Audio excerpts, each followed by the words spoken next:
Henry David Thoreau spent one night in jail. He went there on purpose.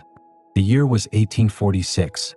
He was living at Walden Pond 2 years into his experiment when a town constable asked him to pay his poll tax. Thoreau said no. He had been saying no for years, but this time they took him. The tax was $1.50. It would fund a war he did not support, the Mexican-American War, which he believed was about expanding slave territory. It would fund a government that bought and sold human beings. He would not pay, not $1.50, not for that. So they put him in jail. I have paid for things I do not believe in too. I told myself I had no choice. The jail was small. One room, stone walls, a window too high to see out of. Thoreau sat on the floor and waited. He was not afraid. He was not angry. He was still. Emerson came to visit him, put his face against the bars and asked, "Henry, why are you here?" Thoreau looked at his friend through the cell door and said, "Waldo, why are you not here?" He had refused. That was a fact. He was free inside the cell. That was the permission. The cell was the proof.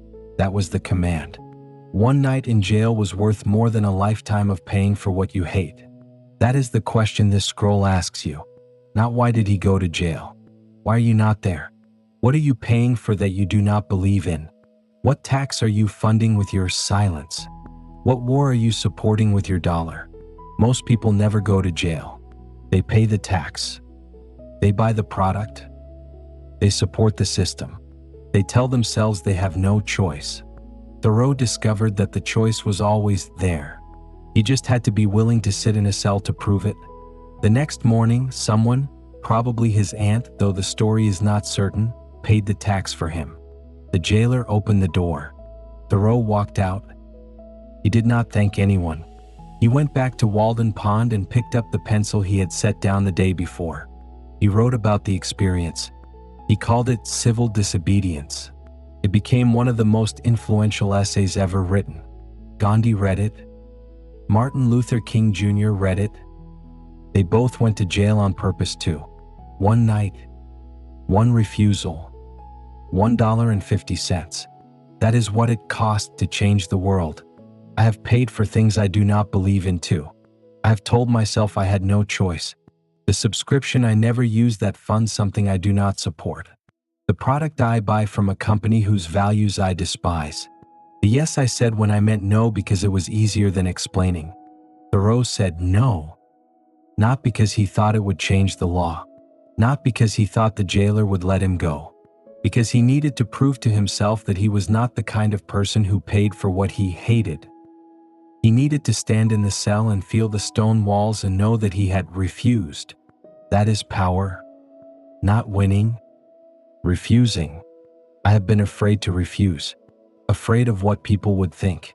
Afraid of the inconvenience. Afraid of the awkward conversation. Afraid of being the only one saying no. Thoreau was the only one. He went to jail alone. Emerson visited, but Emerson went home to his warm house. Thoreau stayed in the cell. He did not need company. He needed to know that he could stand alone. You have been told that power is winning. That power is getting what you want. That power is making them do what you say. Thoreau showed that power is simpler than that. Power is saying no. Power is refusing to participate. Power is looking at the thing you hate and saying, I will not fund this. I will not support this. I will not pretend I have no choice. One refusal. That is where it starts. I have paid for things I do not believe in too. The tax that funds the war. The subscription that funds the lobbyist. The product that funds the exploitation. I told myself my little dollar would not make a difference. Thoreau's $1.50 would not have made a difference either.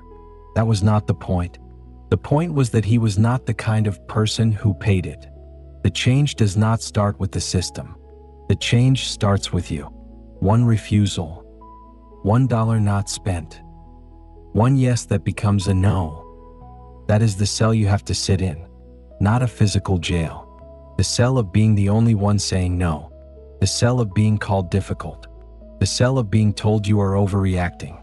Thoreau sat in that cell for one night. He did not change the law. The war happened anyway. Slavery continued for another 19 years. His $1.50 would not have stopped any of it. But he walked out of that cell a different man, because he had proved to himself that he could refuse.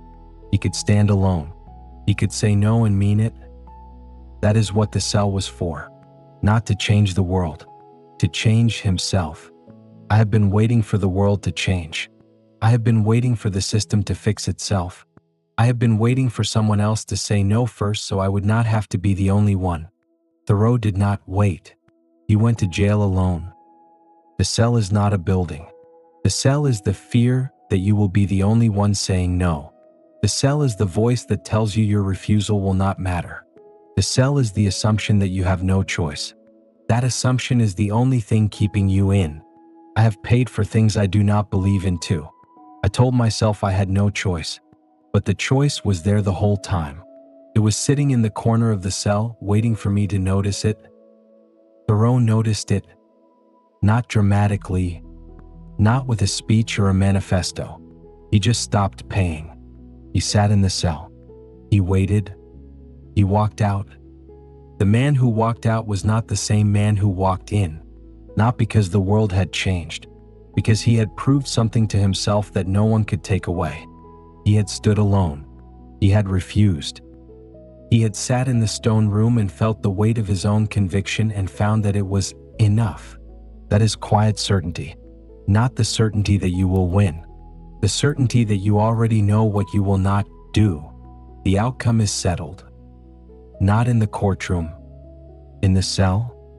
Before the jailer opens the door, you do not need to go to jail. You need to stop telling yourself you have no choice. One subscription canceled, one product not bought, one yes that becomes a no.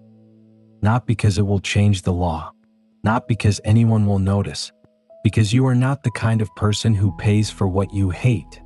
Thoreau spent one night in jail. He walked out the next morning. He did not solve slavery. He did not stop the war. He did not change the government. He changed himself. And the man who changed himself went on to change Gandhi, and Gandhi went on to change a nation. It starts in the cell. It starts with one refusal. It starts with the quiet knowledge that the outcome is already settled, not in the courtroom, but in you. That is already decided. The cell is already open. You just have to walk out. I refused, and I stood. I refused, and I stood. I refused, and I stood.